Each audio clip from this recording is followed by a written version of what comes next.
Let's get started. So we have a concluding panel. The other panel that was supposed to happen in the neighboring room is not happening because the participants could not be here. They did send me recorded presentations. However, some of them I cannot play, but I promised them that you all will get access to those presentations. You're going to watch them and they will provide feedback. In fact, I'm going to share all the PowerPoints, if you allow me, with other participants so you had access, so you can start a conversation. Maybe you can find a collaborator or co-author for your future presentation, and that would be great. Okay, so we're gonna start with DEI Hire as Political Archetype by Emily Crosby from our neighbor from Mary Washington University in Fredericksburg, Virginia. Yep.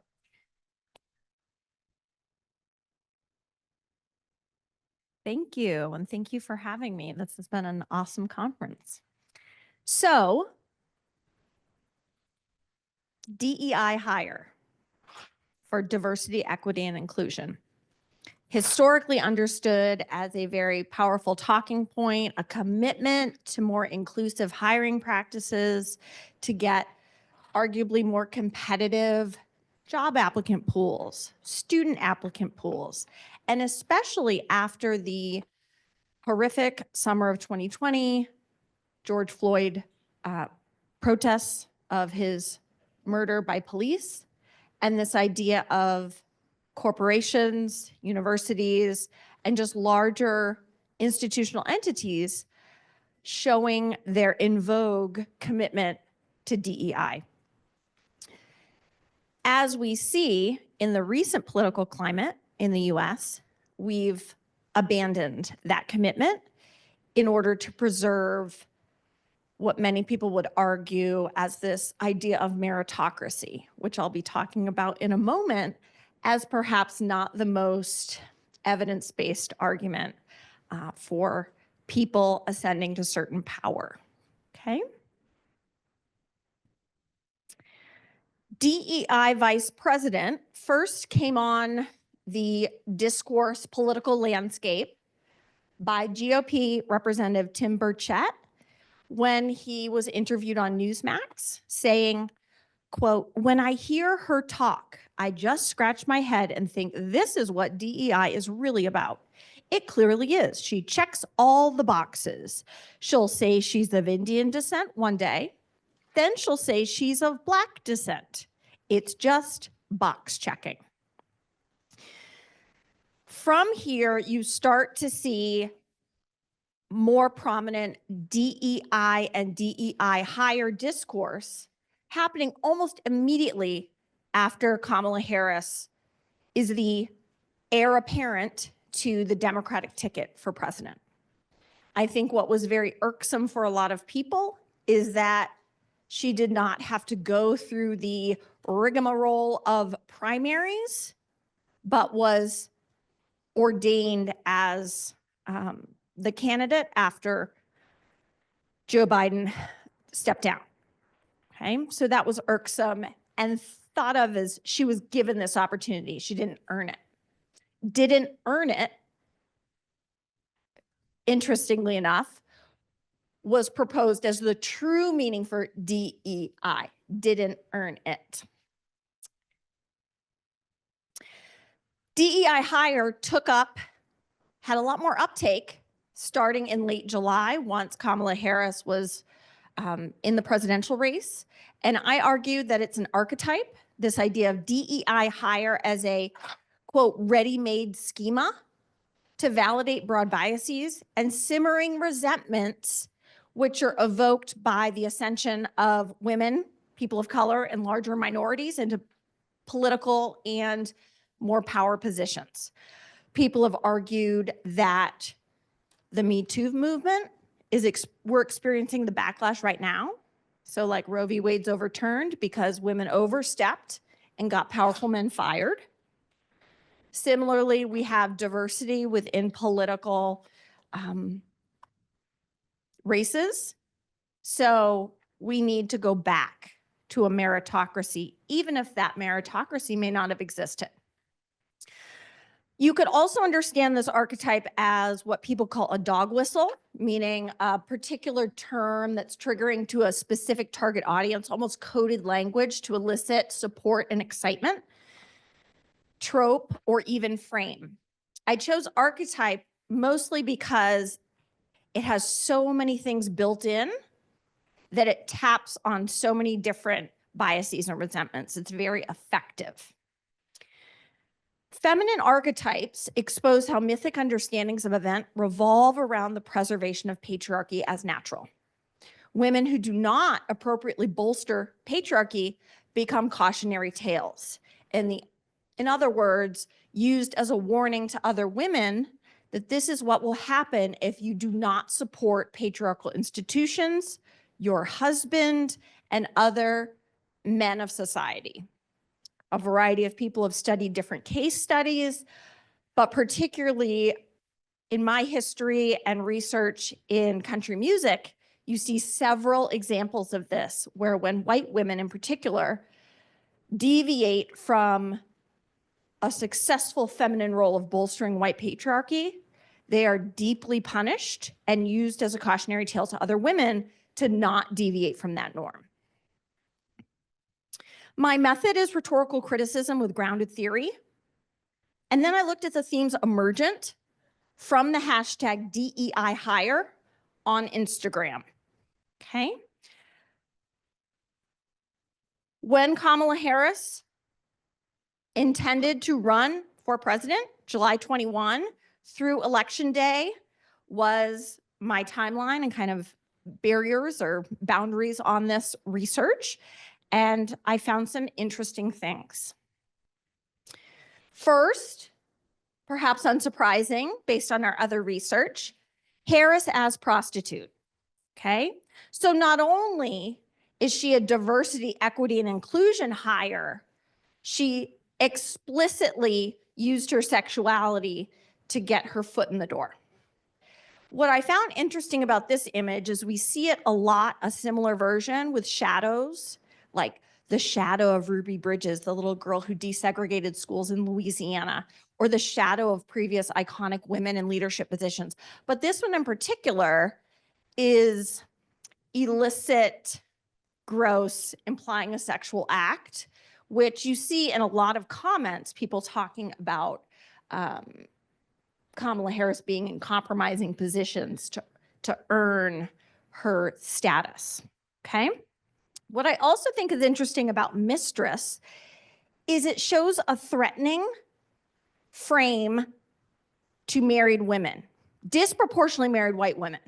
She is a threat to the family. She is a threat to the institution of marriage. Her sexual prowess cannot be contained. And with that, tapping into a lot of the Hottentot Venus, historical Black feminist thought about the hypersexuality of Black women in particular. The second theme that emerged, Harris as incompetent, that she was a terrible VP, she failed. We hear a lot of the word salad, she's dumb, she didn't go to elite university, only in, historically Black college and University of Howard, and how that's not prestigious enough, okay? And we see a lot of replications of her word salad, which explains why she's only hired because of checking all the boxes, which is oftentimes a term you see replicated in other research that I've done on women in athletics. The third theme is Harris as crazy, referencing to her laughing, that she is aggressive, that she is a mean boss, which I think is really interesting, and that she's racially ambivalent because one can't be one thing and another at the same time, okay? Even though, for example, I'll talk about later in the clapback section, someone who could understand this is someone like J.D. Vance, for example, with his children being biracial, okay? With this, I recognize sort of two key strategies. One, the DEI defense. After the election, DEI did not go away.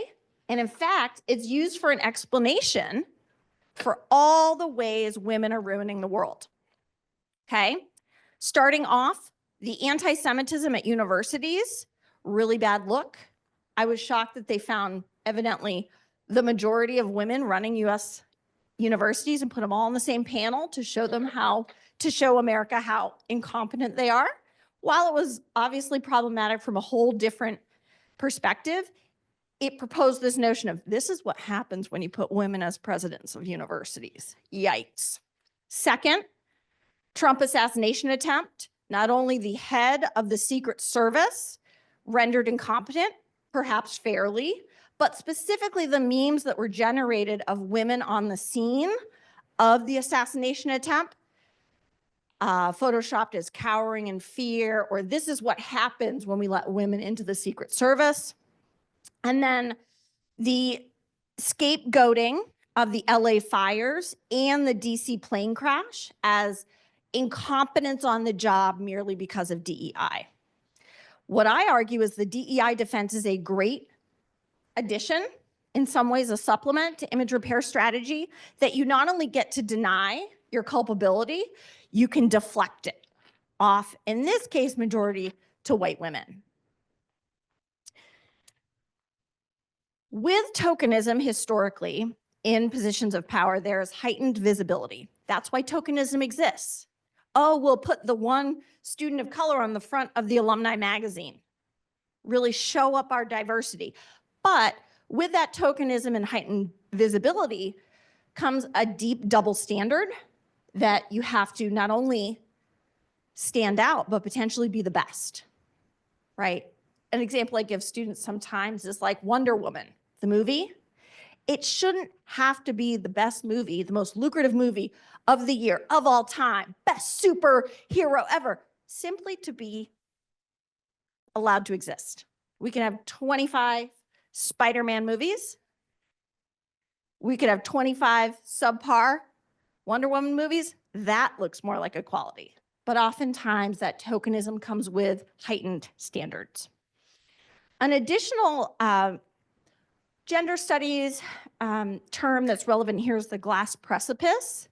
This idea of bringing women from outside of an organization to take the helm, to take a leadership position, knowing the company's failing, just to demonstrate the incompetence of women. Whether we see it at some examples like Yahoo or Hewlett-Packard.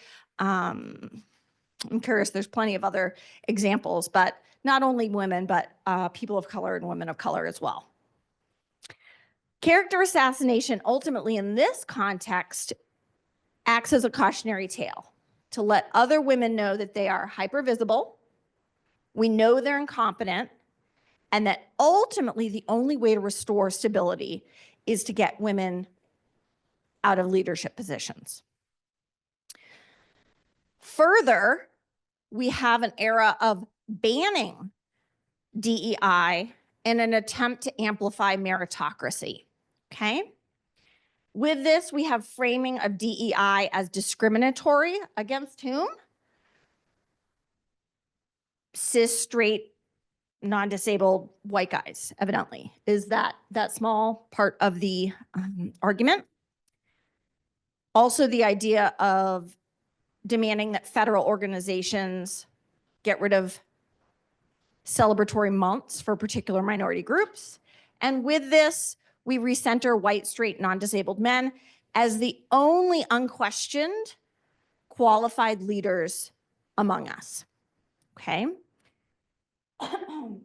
And interestingly enough, studies show over and over that white women are the greatest beneficiary of DEI hiring and other DEI programs.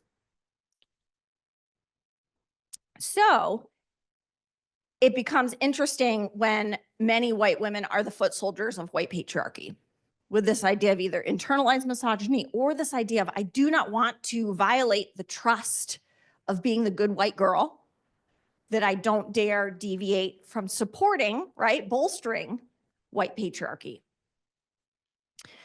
And then lastly, meritocracy is introduced as an antidote to woke policies, which has been kind of a catch-all term for DEI and such, which broadened, ultimately, DEI is broadening applicant opportunity And with that, boosting competition, innovation, profits, and worker satisfaction. So DEI, while vilified as the problem, is actually statistically determined as having all these beneficial effects. During his inauguration, Trump says, "This week, I will also end the government policy of trying to socially engineer race and gender into every aspect of public and private life. We will forge a society that is colorblind and merit-based." So you see a lot of these terms emerging as seemingly neutral and undoing a lot of that progress. One theme that I can kind of leave you with, which I was really fascinated by, is seeing a little over half of the hashtags as refuting the character assassination of Kamala Harris and DEI hires. What were they saying? They were using humor. They were using stats and history as an explanation of why DEI actually is really beneficial. Third, pointing out hypocrisy, specifically nepotism and inexperience of whether it's Trump's current cabinet or his role in Trump charities and organizations that have been deemed either corrupt, criminal, or run by his children. And then lastly, celebration and the reframing of instead didn't earn it, definitely earned it. So with this idea of DEI hire as character assassination, it also provides a language for a clap back in digital spaces and what Kenneth Burke would call the comic frame. This idea of playing with it to the point it forces consciousness, and this idea of, I never thought about it that way, and spurs more discourse rather than a tragic frame, this idea of, if we can just get Kamala Harris out of here, everything will be better. But no, the comic frame sustains a discourse that's worthwhile and spurs innovation and ideas about clapping back in digital spaces. Right? Thank you. So thank you so much, Emily. So before we proceed to the next presentation, so Dr. Compton has to leave, unfortunately, but I would like to recognize and acknowledge the most important participant of this event, Henry, who's been, supporting his father at this conference. And because of him, I mean, he delivered such a fantastic presentation today. Thank you, Henry. And good travel. Fly safely home. Take care. Okay, thank you, guys. Be in touch.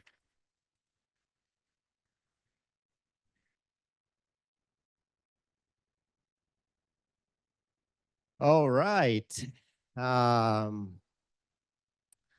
So our next presenter comes from sunny Croatia. So Marijana Grbeša will be talking about "The Joke is on You," the fun factor and the transformation of attack politics in digital age.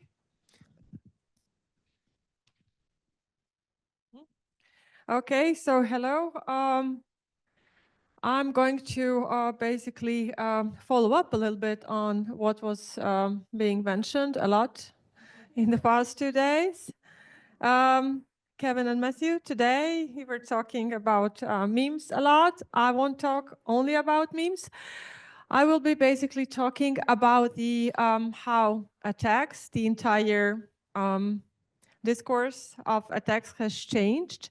And I'm going to approach it from the perspective which is familiar to me, and that's populism framework, because I'm a populism researcher. So basically today, I'll begin by basically asking all of us, after I change the slide, okay. Yeah, never mind. I can do it like this or not. Yeah. Okay, yeah, but yeah, okay. So my question basically is, okay, sorry. Yeah, thank you. Yeah, wizard, thank you. Great. So my question basically is something to start with is how did we get from good old issue bordering character attack, negative attack campaign of Daisy in the 60s or Willie Horton in the 80s to this. And how come that this has become something that is not only acceptable, that something that's funny, that people laugh at, and that they very often don't feel uncomfortable about. So, of course, not to mention that these kinds of, this type of content is not being generated by the people, by the audiences, or by some dodgy groups, but by our leaders. So that's my basically starting position, starting question, and I'll try to answer it by from the populist communication perspective. So for today and for this presentation, for this upcoming paper, I basically start with Lone Sorensen's assumption and explanation about the typology of populist communication. She argues that basically that populist communication has three main features. That is first disruptive, and that's the key word for me today, disruption. That it's direct, and that it replaces expertise with authenticity. I also lean a little bit on Sergei's upcoming published, now already published, paper chapter about tricksters, who is trying to bring some system and sense into the disruptive and chaotic communication that we are surrounded with, and who argues that we can talk about liminality as a key concept, which is basically loss of boundaries, stability, and meaning. And he uses this wonderful concept of tricksters to explain what's going on, and arguing that tricksters are basically figures of explosive but creative energy who challenge norms and who often basically appear in times of transition. So, and I'm going to touch and try to illustrate each of these features, which are going to bring us to the idea, to the concept of joke, of humor, how humor fits into all this. So disruption. Populist communication is being characterized by disruption, by bad manners and incivility, and this is something that scholars even before Trump have established about populist and populist communication. And disruption of norms is something that's today being widely accepted as the main feature of populist communication. Sorensen also talks about performance of disruption. So it's not only disruption, but it has to be performed, and who better to perform than the actor, Donald Trump. So this example of how basically Trump replicated his mugshot into his official presidential portrait is actually a very symbolic representation of this the performance of disruption. And the goal is always the same: to capture attention, to shock, and then to achieve certain political or personal goal. I also want to argue that although it may appear chaotic, that there is system in this chaos, and although this kind of disruption may appear impulsive, that is actually very strategic, and that we can actually identify the strategy behind it. For instance, we were all watching the reality of the meeting in the White House with Zelensky, between J.D. Vance, Donald Trump, and Zelensky, which was very uncomfortable to watch, like Jerry Springer show, which is very often very uncomfortable to watch, which is bordering embarrassment and violence for us, right? But not for the ones involved. And Trump's acknowledgement at some point in the middle of that very embarrassing situation, this is going to be a great television. So that's the constant awareness about how this disruption basically makes a very good television, great show. So that's the psyche of a reality star, right? So there is also an aesthetic involved in this disruption, which includes all agents of this disruptive show or performance, including the grassroots. These are my mine photos. I spent a couple of days with MAGA supporters in the streets of Washington during inauguration. And the imagery and the symbolism, basically, of the people who came to support Trump, who were very happy about Donald Trump being elected president, also symbolize this aesthetic of disruption, because it's very different from the usual traditional classic political imagery. So basically, it's also bottom-up or top-down aesthetic of disruption permeates basically this entire discourse. And then directness and authenticity as two other features, characteristics. So Sorensen argues that polished and rehearsed performances that were typical of politics are now being replaced with authentic communication of populists who say it as it is. Saying it as it is a trope that is everywhere in every handbook of populism. And look at Trump's post before his address to Congress. So tomorrow night will be big. I will tell it like it is. So it's very strategic. He's tapping into the very routine tropes, I'd say, of populist communication, which leans on disruption, directness, and authenticity. So directness and authenticity, I'm one of you, one of us, right?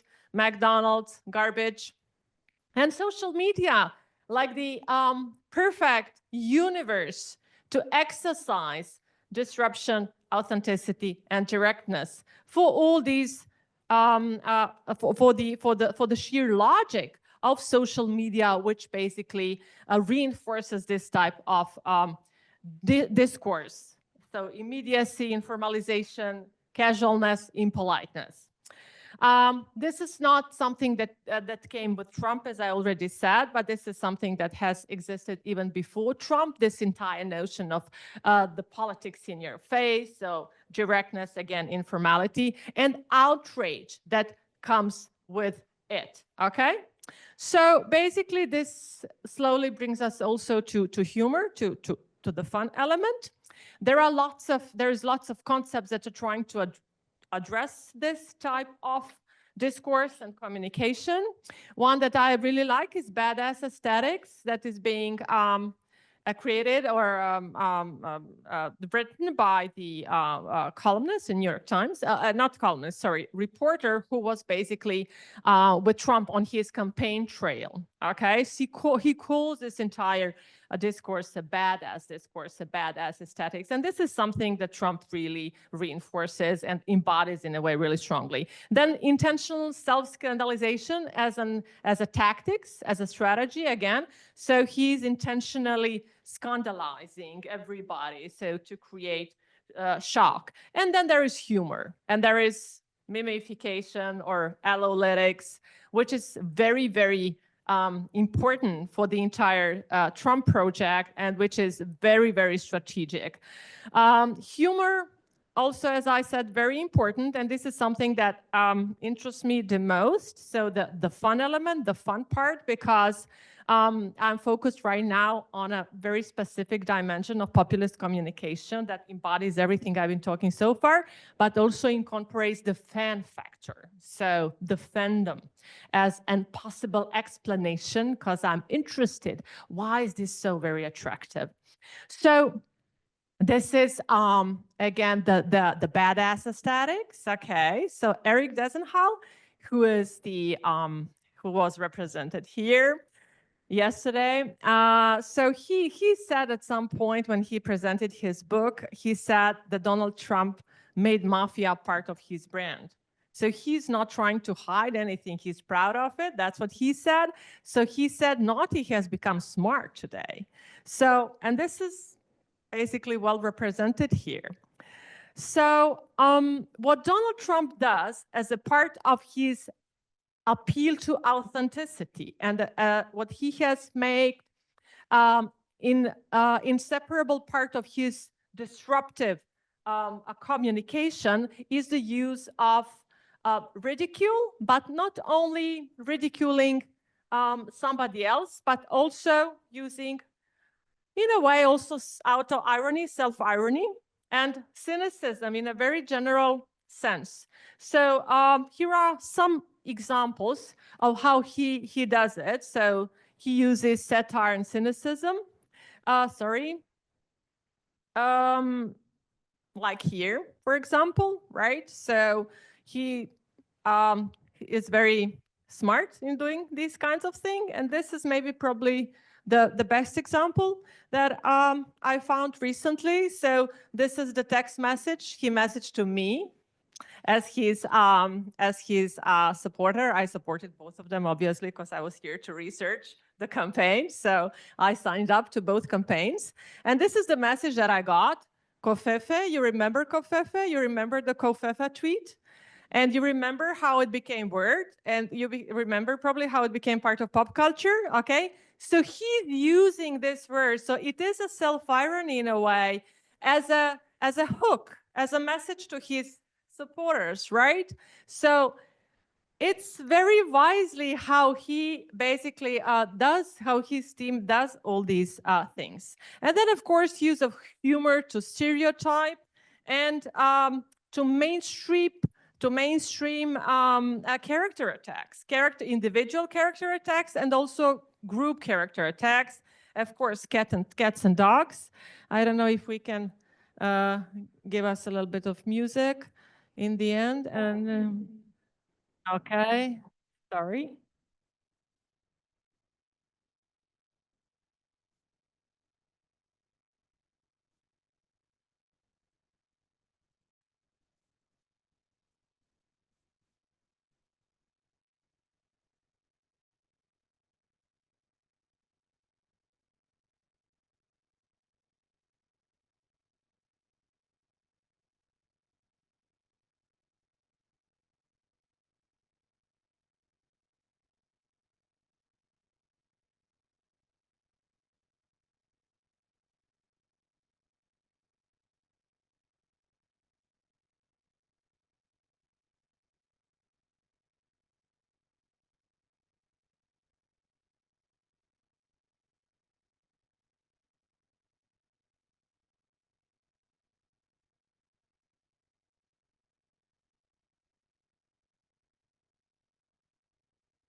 So I don't know if you're so familiar with this song.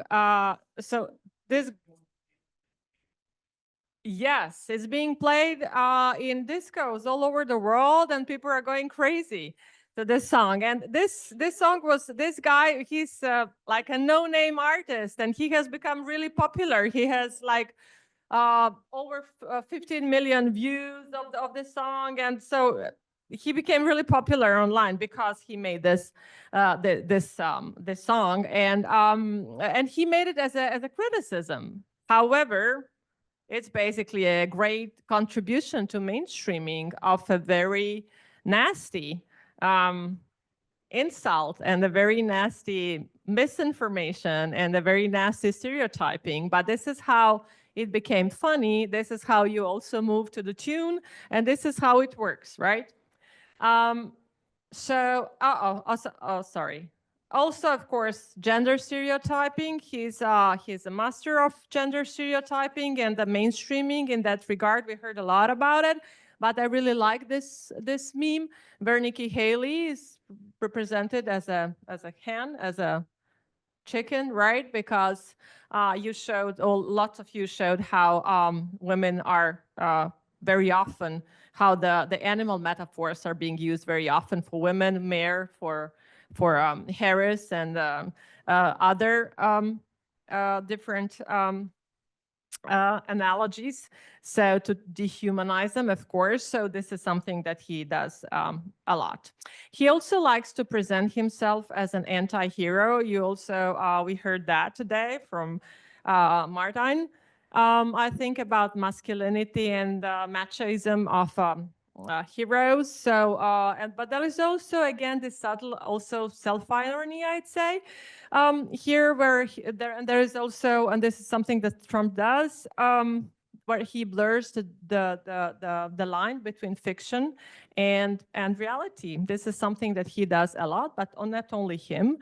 Other populists do that as well. His great friend, Javier Milei, president of Argentina, also great populist and great disruptive performer. He loves to do that as well, and especially to embody this hero, Terminator here, obviously, right? Of course, these examples that I very briefly brought up fall into the territory which is very peculiar, the setting of very divided, not only electorate, but also divided audience whose media diet is very, very peculiar. So we heard how the trust in media among Republicans is desperately low. So when I say media, then I mean traditional media. I won't say mainstream or legacy, because I think these are very horrible terms. Also into the context, which is, and I have to say, because I do a lot of comparative research about media systems, American media system, I'm not sure if you're aware of that, is one of the most polarized, if not the most polarized in the, I won't say world, but in developed democracies, is the most polarized. So other systems are not this polarized. So your system is really, really peculiar in that respect. And also, America has the strongest, the most prolific podcasting media environment. And these are, according to Reuters Institute Digital News Report, the most popular podcasters in the United States. So Tucker Carlson and Joe Rogan leading the way. So basically, this is something that has to be recognized when we think about how this type of communication has actually is today something that is being acknowledged as attractive and not denounced by the audiences. So it's something that people accept. Also, it's not really it's something that I want to just I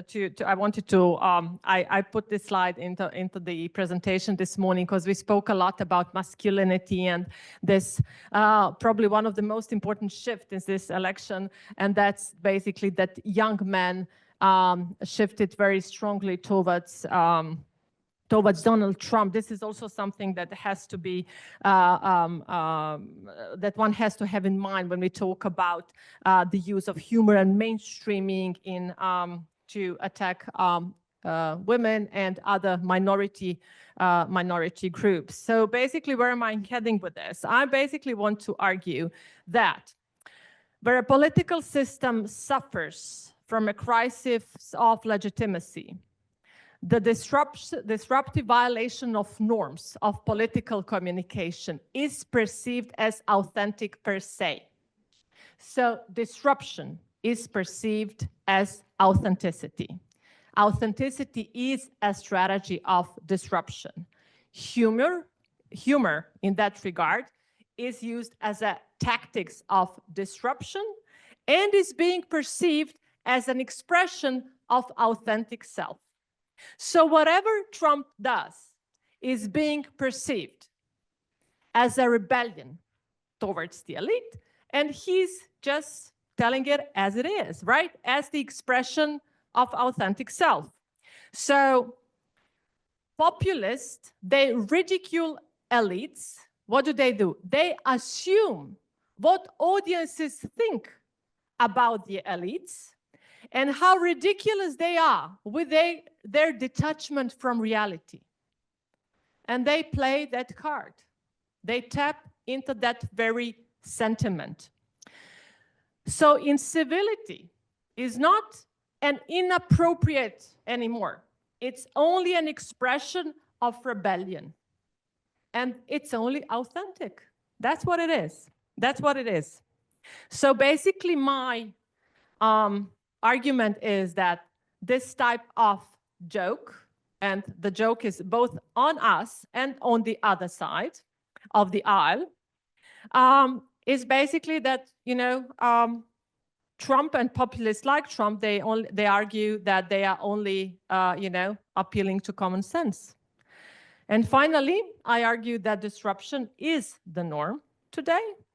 And basically that we should all reconsider, even in our research, the notion of mainstream, because disruption has become the mainstream. Thank you very much. Thank you, Marijana. Okay, and then we'll give you, let's do some little self-promotion. Don't forget that Marijana is the chief editor of that fantastic journal, where a call for papers on the topic of character assassination will be soon advertised, so please pay attention. All right, so Rod is not here today. Unfortunately, he couldn't come for personal reasons. So our concluding presentation today is by Deirdre J. Prigge, who is an assistant, who's an adjunct professor at George Mason University.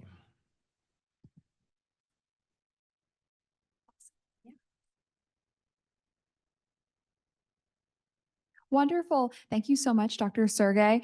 And yeah, I want to thank everyone who's still here for sticking around. I'm glad you're going to hear my presentation. I'm excited to talk to you.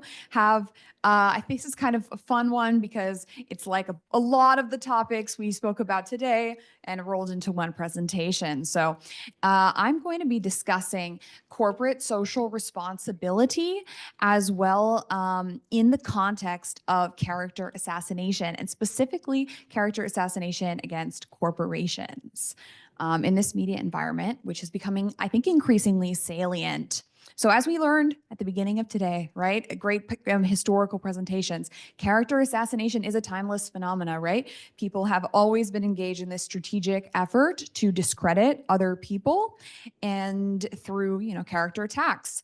However, we have digital technologies and they've increased really the speed, the intensity, and thus the volume of these attacks.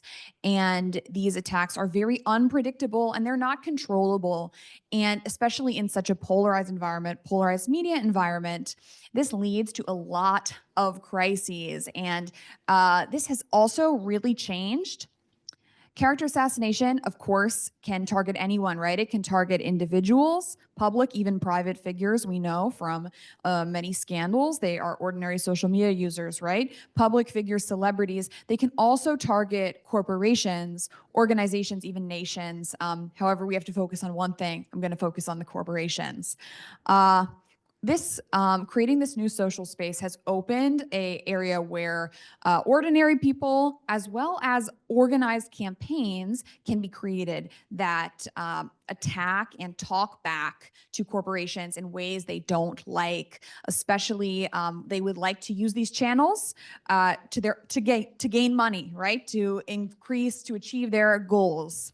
However, people can talk back in ways they don't like, and you get things like brand jacking, right? Where you take some messages, for example, promotional messages, you turn them on their head in a way that's very unfavorable. We have another kind of digital sanction that people face on social media, and this is associated with cancel culture or cancellation campaigns, right? So we can think of this as a sort of organized boycotting practice, and it's often associated with very controversial social and political issues. So we'll focus on one of these in gender in this presentation. At the same time, we've had a situation where corporations, because of this balance of power, they are now scrambling to please the public and avoid these sanctions, this cancellation, in whatever way they can. Originally, This meant corporations really thought they had to take a very progressive stance on many issues, and kind of leading pollsters, organizations like Edelman were presenting this as the truth, especially in the 2010s. We have associated with movements like Me Too movement, Black Lives Matter movement, especially, corporations were speaking out, taking progressive stances on these issues.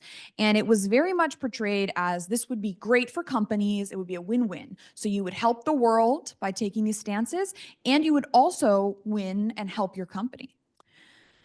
And this sometimes really worked. This sometimes also led to results that are now considered a bit absurd. This one that didn't work very well was the Kendall Jenner Pepsi ad. This was where she was shown breaking the line of protests, police brutality protests, to share a Pepsi, and this would bring us all together. Additionally, here is Gushers in 2020, the candy, saying that they are working to create space to amplify the Black community, right? So it creates this situation that's almost becomes a bit absurd, where corporations taking these stances, people find it a bit odd. We also have, again, the corporations really felt motivated because they wanted to avoid cancellation. So what is cancellation? Like Gwen discussed, this is when we use collective strategies such as attacking, right, to punish people who are perceived as transgressors of some moral norms. This was traditionally associated with people on the left, with activists, progressive activists, using it to push for more more justice, equality, fairness, etc. And we see here various issues like racism, harming the environment, being unhealthy, etc. It's a tool of government and lobbying groups as well. So if you were here for Dr. Farnsworth's presentation yesterday, they discussed how these cultural issues really can be used as a galvanizing issue. So it's not always as grassroots as it might be portrayed.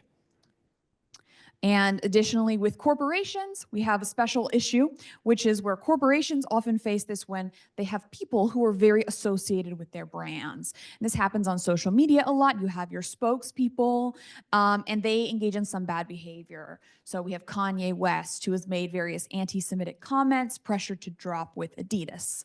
Over here on the left, we have this beautiful lady, Matilda Djerf, Swedish celebrity, and she's been accused of various bad behaviors as a boss, kind of Amy Klobuchar-like. So pressure against her brand of lifestyle clothing. So, however, not everyone agrees with this, right?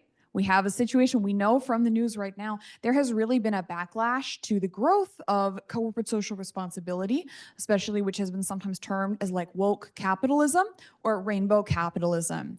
And now this opposition has become very galvanizing on the right, and it even dominates, in some cases, right-wing political agenda, public policy agenda, and elite discourse. It's associated with post-liberalism, right? So we have now people say, rather than a liberal, a classical liberal says, I don't like cancel culture. We should all, we should all have civil discourse. A post-liberal says, maybe I like cancel culture. I'll use it to achieve my goals, remake society in the way I would like. It's a type of subversive communication to subvert the current ideological, what in people's eyes is a monoculture, a liberal monoculture. I'll put a conservative one there.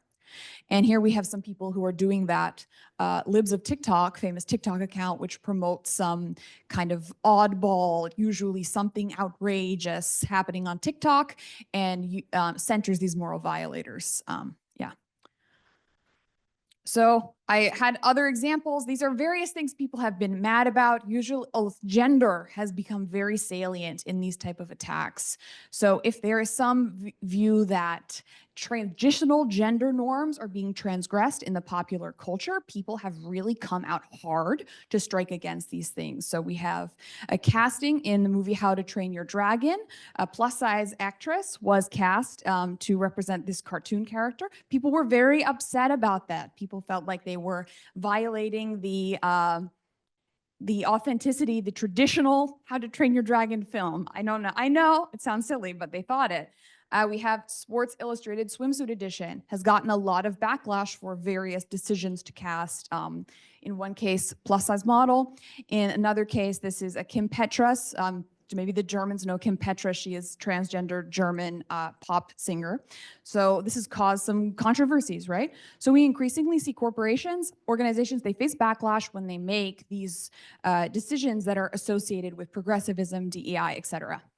So in this case, I want to talk about one of these cases, which occurred when Bud Light beer brand, Anheuser-Busch's light beer, partnered as influencer with the influencer Dylan Mulvaney, who is a transgender actress. And I think this is an interesting case. It has some lessons for corporations that are speaking out on these social issues, especially in environment of polarization. And I think we can learn something from looking at why it succeeded when some of these other campaigns have failed, and additionally, how they handled this scandal, how they came back, etc. So what happened? I would say why, briefly, I spoke about who Dylan Mulvaney is, very large following on TikTok for a series about her gender transition. And this series was called it was called like Days of Girlhood was what the series was called. She had only recently transitioned. So she's an actress on Broadway and has performed as in the Book of Mormon musical as Elder Brown. Very, very polarized reputation. And a lot of this came from these videos which were shared to Twitter, which Twitter is like a center of right-wing outrage, traditional X now, but it was Twitter at the time, I believe. And reason for this usually is, again, Dylan has background in Broadway. So these videos were often very dramatic, kind of camp, flamboyant. And so people found them kind of outrageous because there was a definite like performance of gender element. And Dylan was dressed in kind of more costumey kind of clothing, and it was viewed as kind of this exaggerated, transgressive gender performance. So people found that outraging for various reasons. So some people did not like the element; they felt it was an exaggerated performance, where others find the idea of taking on felt it's like taking on any kind of identity characteristics, clothes, etc., associated with the other sex is fundamentally transgressive and wrong. So you have very different reasons, but this created a lot of outrage. Again, then she was invited by this network on YouTube to interview Joe Biden.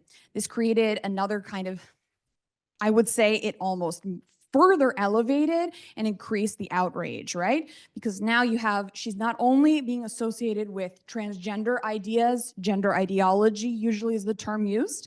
Now she's associated with Joe Biden. It was 2023, right? So end of Joe Biden's term. So if you don't like this liberal perspective on gender, you don't like Joe Biden, it's almost like double the outrage, right? So you've created she becomes extremely polarized, right? And you see this oftentimes polarized reputation where a person becomes seen to represent some issue. So to some people like Dylan Mulvaney, along with a few other kind of transgender women in the sporting realm, Leah Thomas, if you've heard this name, the Penn swimmer, became perhaps the most famous transgender women in America and causing the most outrage. So Bud Light, this was in 2023, in April 1st, they hired Dylan Mulvaney to make a sponsored post for their March Madness campaign. This was just 2 sponsored posts on TikTok. And they created, this was to promote a Bud Light contest, like where you could register to win a prize. And it was basically playing off of the idea that like Dylan Mulvaney is not a fan of sports. So she makes a joke like, oh, I thought we were just having a hectic month. Well, you should sign up for this campaign anyway. And they had this can and printed with Dylan Mulvaney's face. These videos like almost immediately were shared to Twitter, and they were shared by Senator Marsha Blackburn of Tennessee, who is a Republican senator from Tennessee with a large audience. This kind of instantly generated large amount of backlash. So generated primarily, this was led by conservative influencers, members of, I would call somewhere in between conservative, like mainstream media and online media, right? So the Daily Caller, Daily Wire, they have big followings. As well as, and you have an example here, Matt Walsh, commentator on transgender issues, he says, the good news is that Bud Light tastes like rainwater that someone siphoned out of a tin bucket, so it should be very easy to boycott. When you want to boycott Bud Light, but then you don't realize you don't ever buy Bud Light, etc. So we have attacking the brand, attacking the product. A lot of humorous elements to this, as Gwen talks about. There's a performative element. People are having fun. Who else is having fun? Kid Rock, the singer, country rapper of the 90s. He releases a video of himself shooting these cans of Bud Light, like yelling, goes very viral. It's so absurd. Travis Tritt, iconic country singer, says he's not going to ask for Bud Light on his tour rider anymore. Brantley Gilbert, he got tossed a Bud Light during a concert and he actually smashed it. And everyone was cheering, you know. So it became a very galvanizing issue. There were some really nastier attacks, like from Marjorie Taylor Greene, who called Dylan Mulvaney this without any grounds.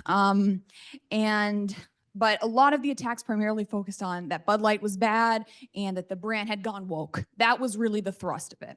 So don't buy it anymore. Then it spiraled. We have to figure out who is responsible for this woke advertisement, who has taken our beloved brand and ruined it, right? So they find this marketing executive, Alyssa Heinerscheid.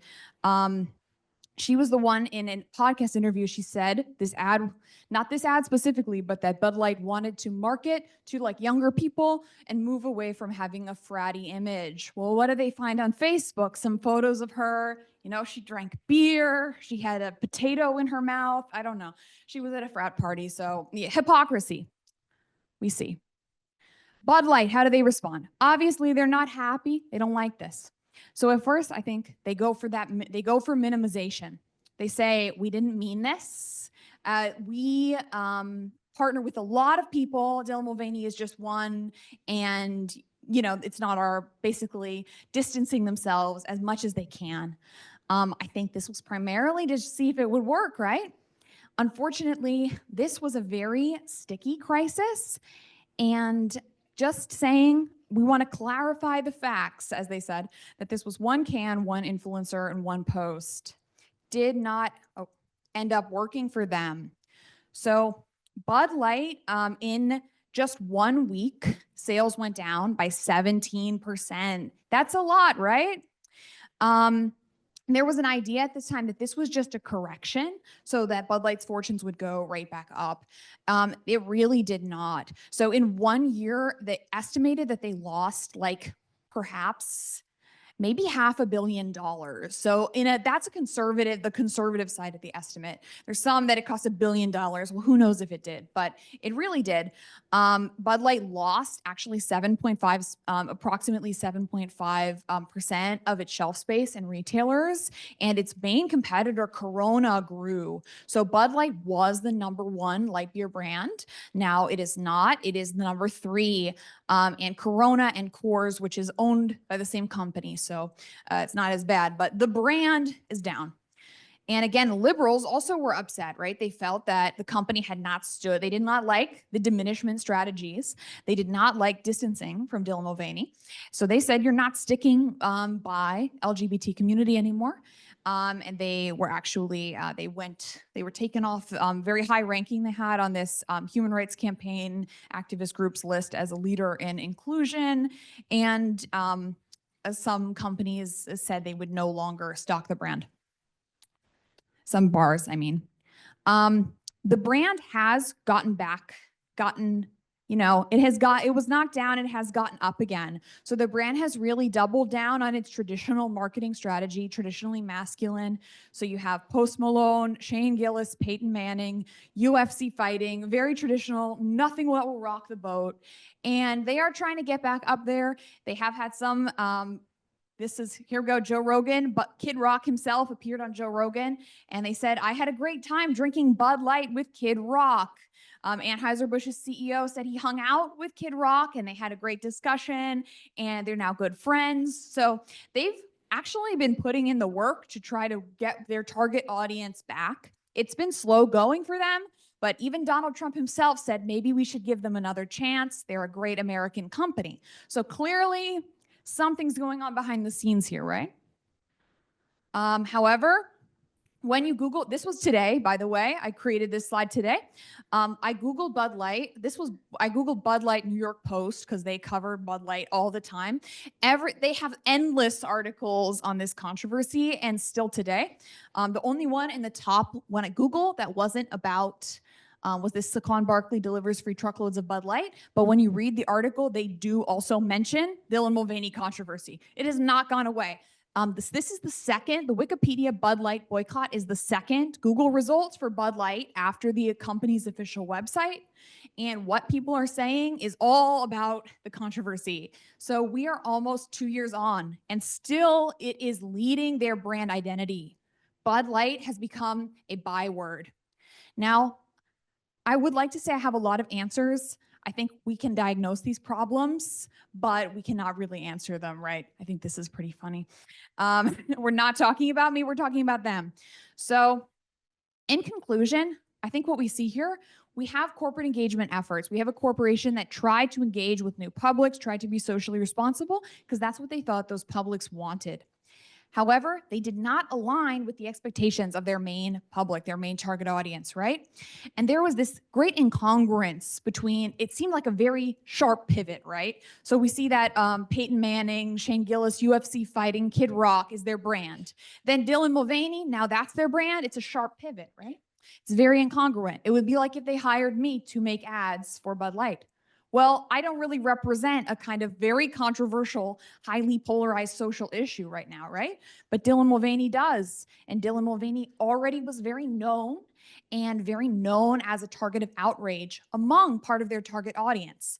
So when you combine that incongruence with the sense of moral outrage, as well as the priming, right? The media priming and the high profile, negative profile of Dylan Mulvaney, you create this need to visit third-party punishment. Need to punish and cause the company to go back on their actions.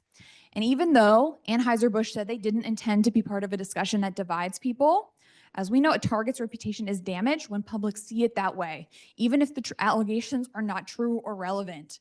And if your consumers think that your brand endorses a certain idea, a certain identity, then it does.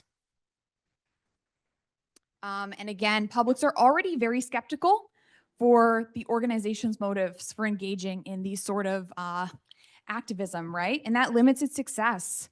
Your company, your audience may not know what your organizational values are. But if you engage in corporate social responsibility that elevates values, and it turns out that your target audience's values and those values do not align, that can be a serious risk. So when people engage in corporate social responsibility, I think it's important that they are willing to stand by these values, right? Because the idea that DEI and CSR is good for the world and good for the bottom line, what's good for the world may not always be good for the bottom line.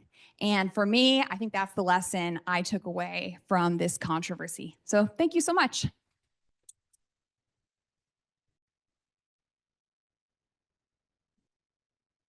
All right, we have a few minutes for questions to the presenters of this fantastic panel.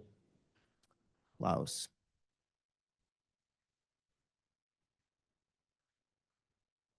Google something? Can you Google Edeka? Because I want to explain something. Do you know Edeka? The supermarket? It's Google EDEKA. EDKAA. If it's possible, then I can explain better. Can you do it because I don't know how to spell? So, but I already start. So I want to add your, excuse me? Yeah, I'm talking to you, sorry. I would like to add with a German episode. Yeah, there you have it.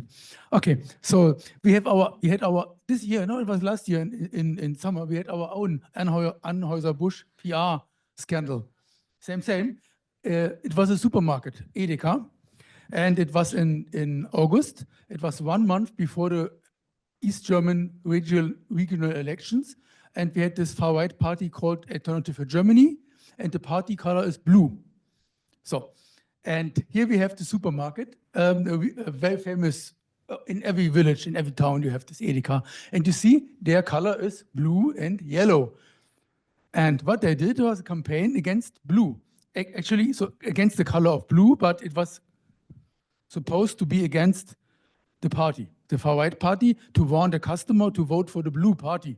So, and they say blue is a color of danger, of warning with foods, which is not true actually. I don't know any blue foods which are dangerous and poison. So, okay, blue is a very dangerous color.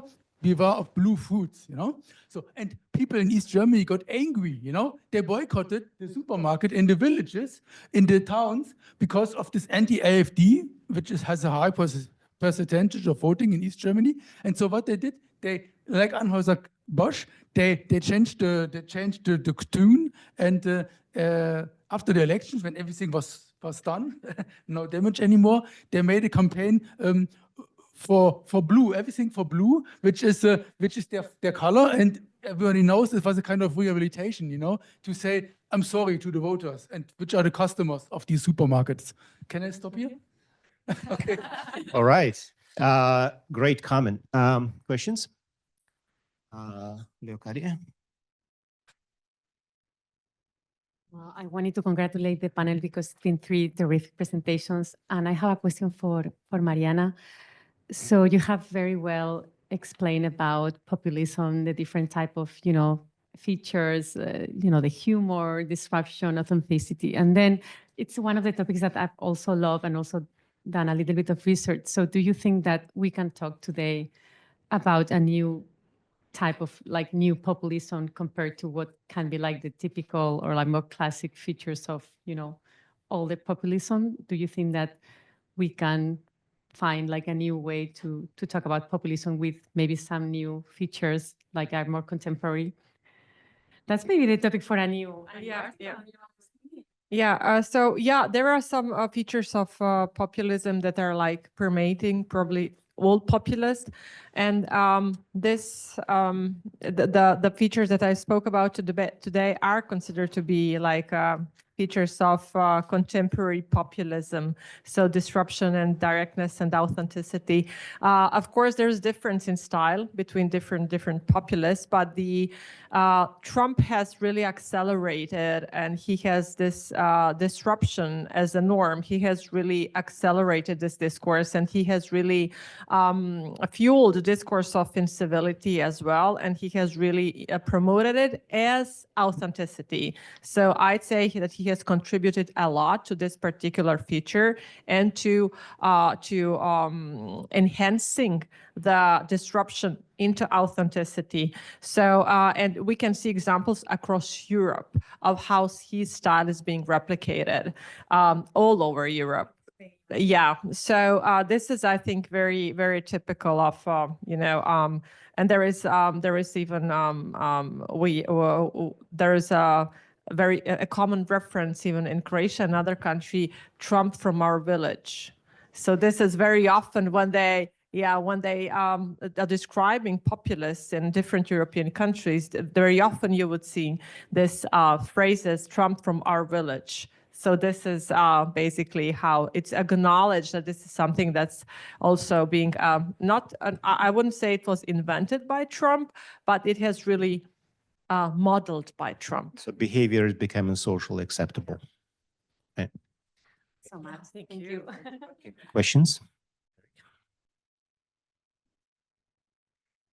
Two very quick comments and then question. To Emily, exactly, DI hire is one of the most classical and easiest and unfair character attacks, basically. Just that's it, very simple, understandable, boom, done. Continue with that one. So, Deirdre, listen. Body of research in psychology shows that one of the most powerful human emotions associated with non-standard sexual behavior, sexuality, is disgust. And Budweiser taste, disgust associated. That's why probably just the drop of consumption was so quick, because many people just associate with this emotion. Yeah.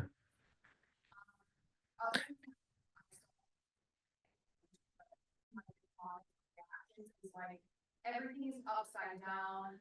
Like 1984. This is like a lot of commentary like that. Like we're in an upside down world. Like that it was absurd. And I think that the elements of I was honestly thinking about Marvel, and Marijana was saying like you have this element where the discourse is absurd. So then you have this instance that become very galvanizing that also have this element of absurdism.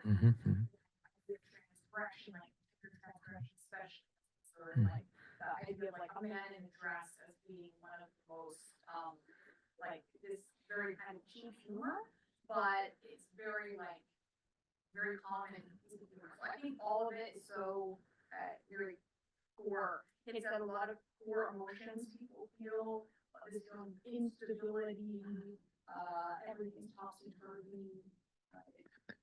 Yeah, but quick, yeah, Marijana, do you think that, I think you answered, but just to support my question, but do you think that any character attack against a trickster, portraying him or her as a trickster, in fact, helped them to win support and win elections, as we saw it? The example that I showed, how Trump himself is not afraid of using his own gaffes against him to his own advantage, I think is very illustrative of how it means actually nothing. Using the same weapons, weaponizing the same thing, the same discourse against Trump, I think it would be in vain. So I think that that's why the joke is on us. That's why the joke is on them, because I don't think that, this is the book I was referencing. This is why I think that Democratic Party here, but also other liberal, progressive, even social democrats, not only necessarily liberals or progressives in other countries, are in big trouble, because I think that they are lacking really strategy against this type of discourse. It's not an easy question. I mean, thank you. Can I go with my question real quick? No, yeah, let Emily respond and then. This actually is for Deirdre, just thinking about the core concepts. You have Budweiser beer as being kind of proxy to masculinity, akin to like a pickup truck. You also have Sports Illustrated, as well as Leah Thomas' incursion into sports and the idea that sports is the last domain of meritocracy, even though that's obviously historically not true. And I'm also curious if you could extend this to Tesla and this upside down world, this idea of like, oh, to own the libs, we're actually going to start driving electric vehicles, right? Which is historically like kind of progressive discourse and like how people are turning in Teslas and like turning their back because it's associated with Elon Musk. my bad. But that's also an example of like upside down, whoa, alternate. Yeah. Anyway, thanks. Great.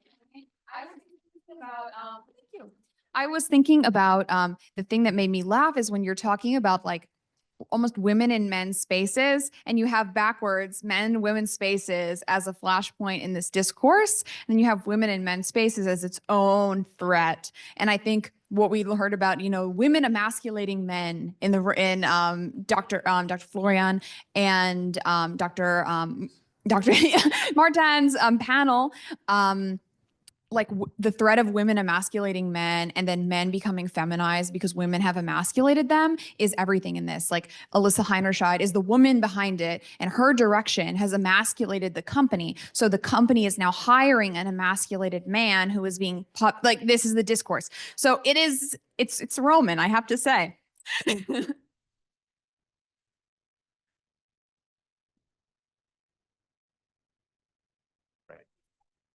Okay, Matt? Thank you. My question is for Marijana. I just wondered if you had thought about breaking open the category of authenticity further. That was very interesting to me because that's something that we've searched for, but it's kind of an advanced warning that, hey, I'm going to be authentic, which seems to me as inauthentic, right? So there's an inside out that's kind of weird there.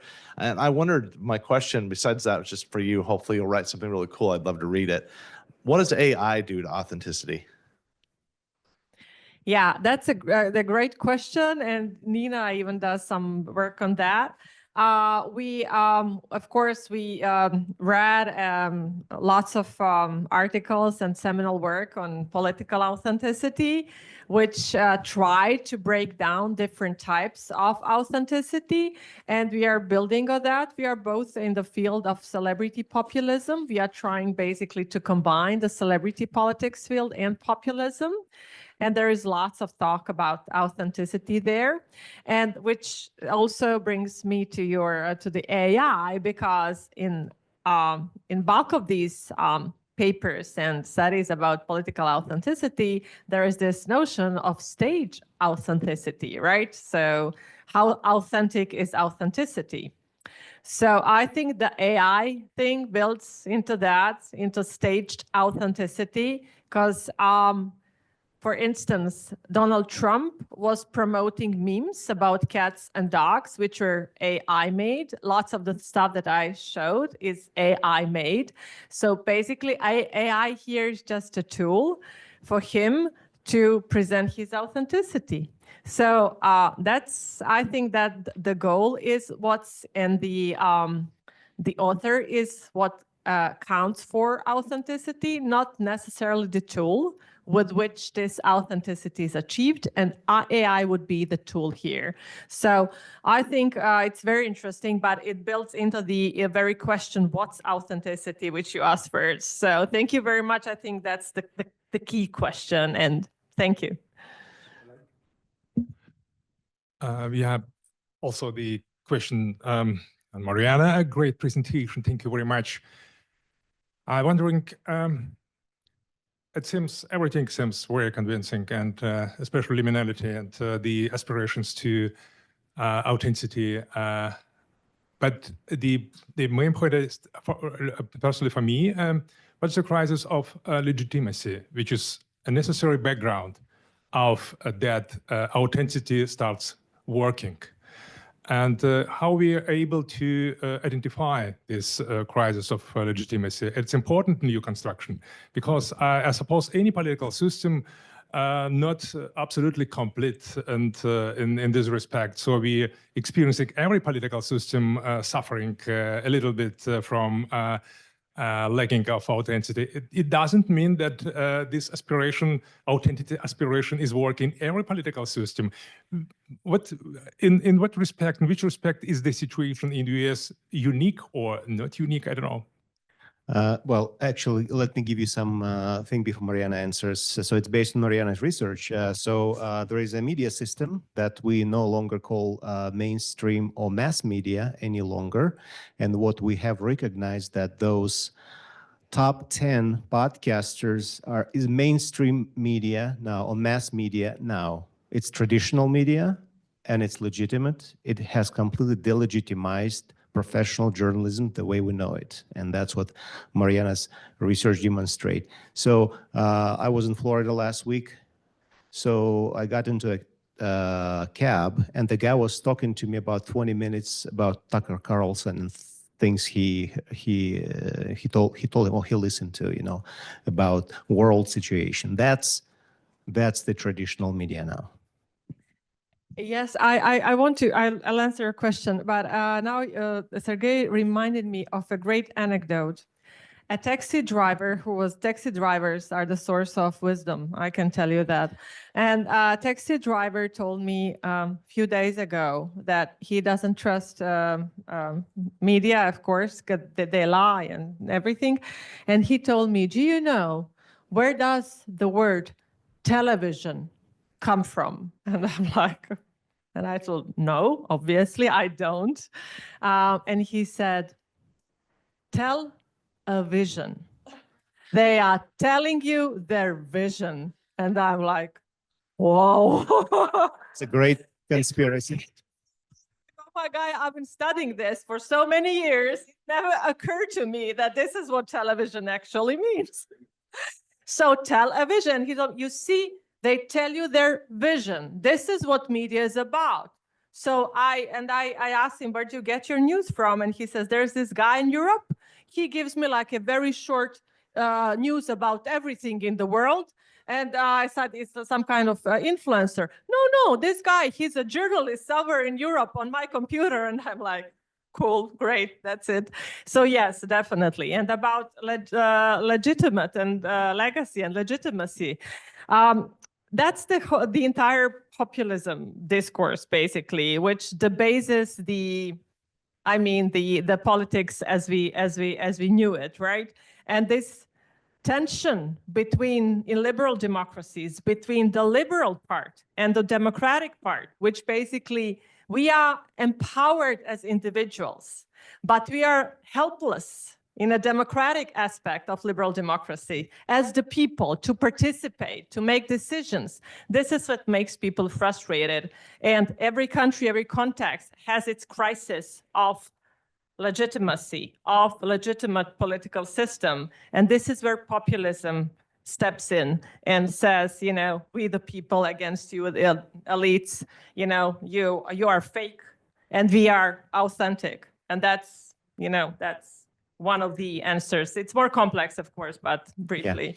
Yeah, which leads to those liminal experiences where all these tricksters or agents of chaos, as we call them, turn them through different types of discourses, like in that really great book you need to read one day, promoted through the discourse of war, discourse.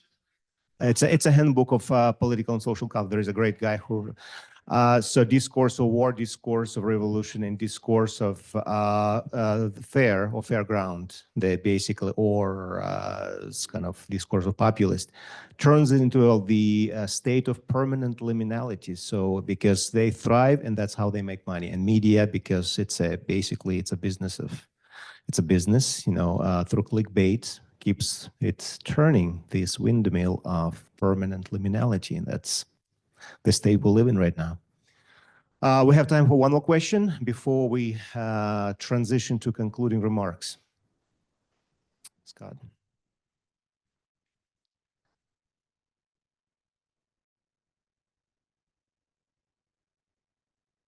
Thank you. So this is something that came to mind since a lot of people's presentations had to do with like memes and social media comments.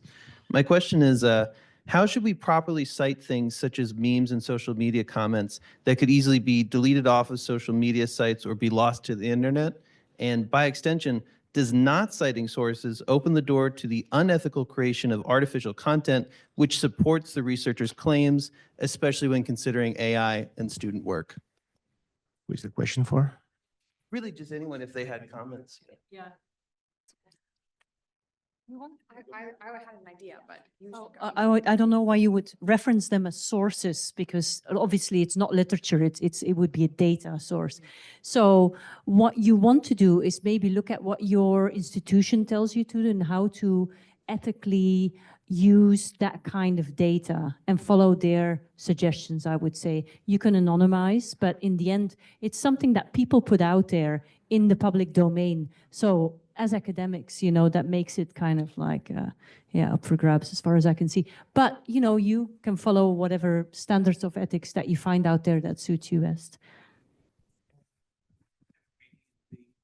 It's fantastic handbook of social media quality research. Fantastic.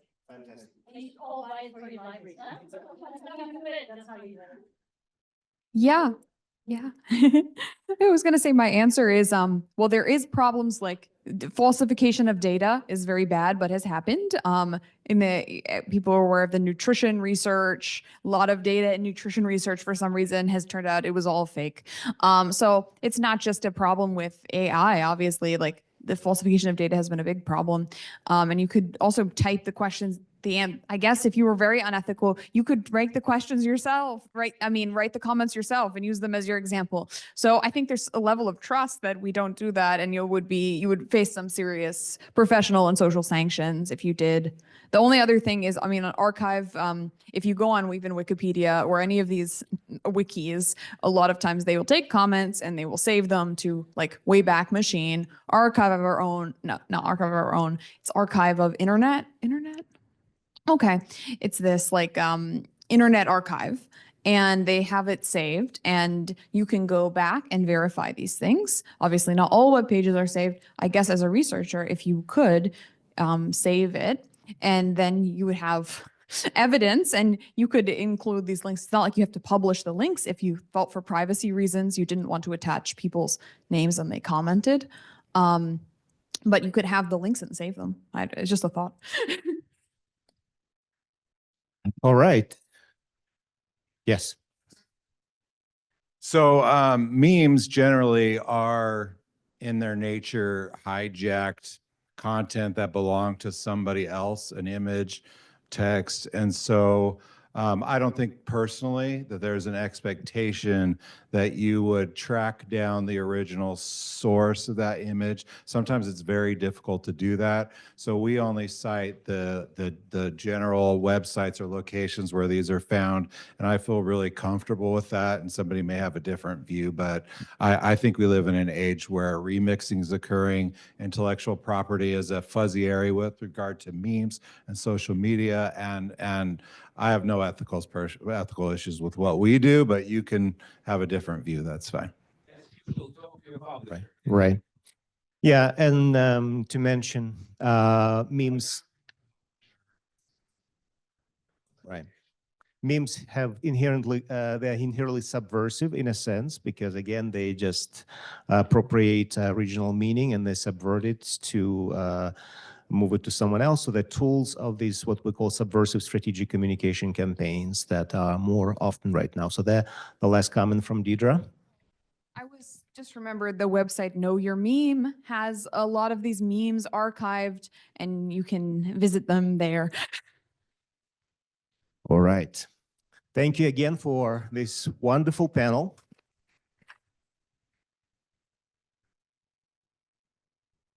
Oh, what a conference been. It has been a wonderful conference, and thanks everyone for being here and presenting your research. I learned a lot. I don't know about you guys, but I learned a lot. So we had about 15 people who didn't come to this conference for obvious reasons, lots of reasons. Visas canceled, political reasons, people had some health issues, family issues. So on the second day, we were supposed to have, in fact, parallel sessions. And some presenters didn't come because they, Oleg,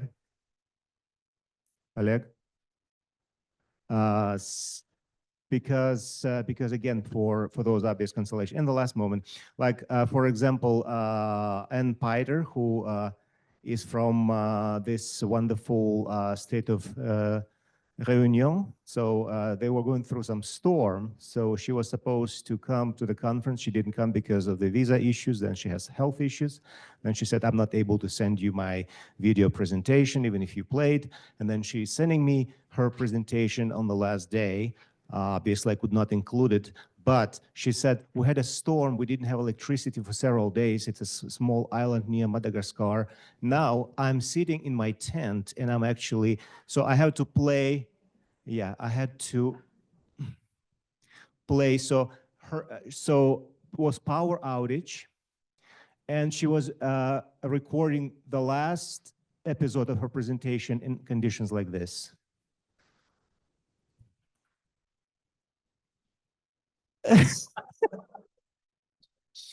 Because there was no internet, there was no electricity. So I had to play it just to show you how dedicated people who study character assassination. And even from Université de Réunion, she could not come here, but she really wanted to be with us in spirit. So I will make sure that you will have a chance to have access to her video. So thanks to everyone. We really had a wonderful time. Now I would like to invite all founding fathers and mothers to come here and provide their concluding remarks. Eric, Jenny, and Martin.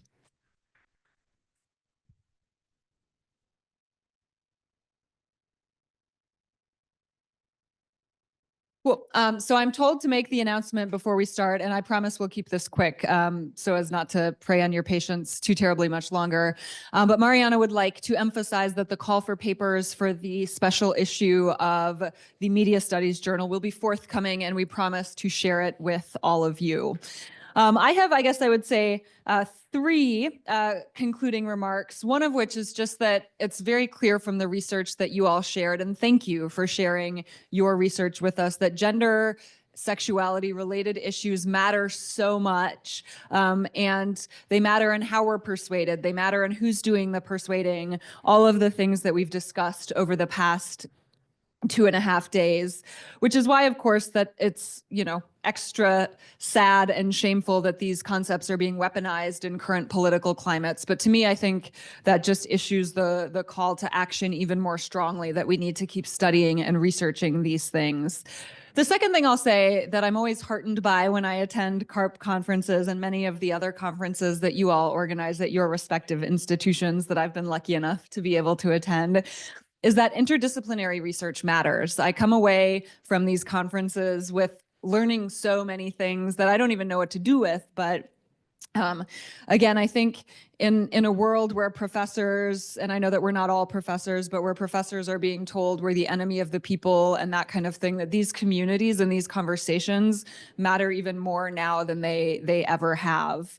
And then I guess the last thing I'll say is that this conference always, of course, reminds me that character assassination research matters because it implicates so many important areas of our civil society. As a communication scholar, you know, the way we talk to each other matters because it impacts things like voting behavior and so many other elements of our society.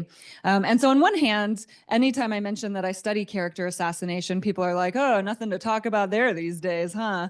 And I'm like, no, cool. But so on one hand, it's a boon time for our research, right? Research into these areas is so needed.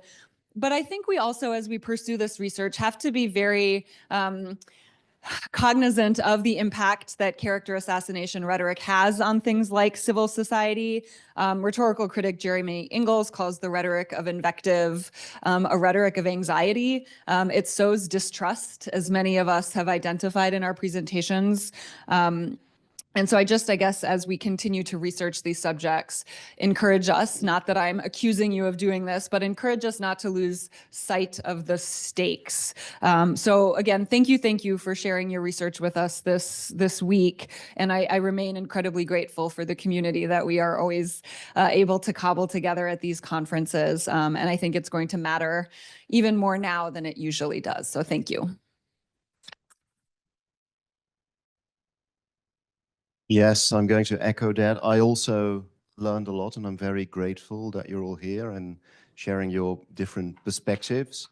So one thing that we always stress in our theoretical framework is that character assassination has central and peripheral features, where the central features are things that seem to be pretty stable across time and space, and the peripheral features are very culture specific. I think some of the things we talked about are very current. We've talked about wokeness and the backlash to wokeness. We've talked about the impact of social media, memes, AI, the increasing political and cultural polarization that I think very typical of our own times. But we've also touched on many things that I think were very familiar to all of us, regardless of the countries we were in or the historical periods that we specialize in, like themes like misogyny, accusations of rampant uncontrolled sexuality for women, emasculation of men, machismo,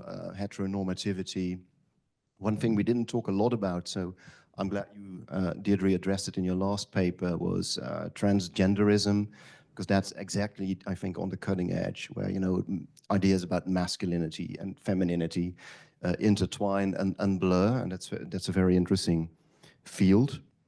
I also really like the interdisciplinary character of everything that we do, and I was very pleased to see, I think, how well our theories about character assassination can be made to rhyme with other theoretical fields, like, well, we've talked about inoculation, we've talked about structuration, securitization, and many other theories that somehow match very well, I think, or can be combined in different ways, and that leads to new and interesting results. So I always find that very stimulating. And finally, Marijana is going to do a special issue, but I'm also thinking that perhaps for our CARP series with Amsterdam University Press, it would be very nice to do an edited volume on character assassination and gender. I think we've got plenty of papers to go around, and we can do a special issue and we can do a volume.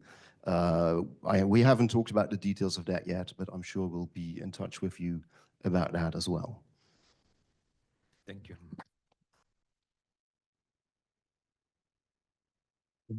Thank you so much for sharing your valuable time with us. And I also specifically want to mention, and we'll quote Marijana, that there's one person who you called one and only, who helped everything and to do everything, and spent